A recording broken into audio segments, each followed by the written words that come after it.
Hello, welcome to PHP MVC course, where I'll take you through the entire process of creating your own MVC framework and content management system. My name is Mary and I'm trainer of PHP-Academy. This PHP MVC course was created for those who would like to learn how modern MVC applications work.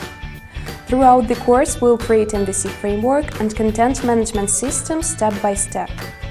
We'll cover all stuff from simple, such as creating directory structure, to advanced.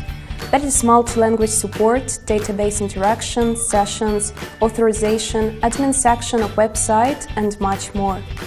Each lecture covers a single theme and contains a downloadable source code, so you can use it as quickly as possible. At the end of the course, you'll know how MVC applications work and you'll have your own ready-to-use framework and CMS. Using that, you'll be able to create numerous websites based on it in short time.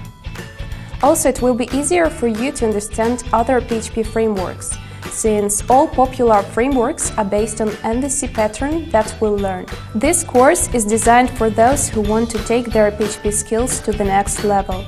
Thanks for your interest in PHP MVC course. I hope you're as excited as I am.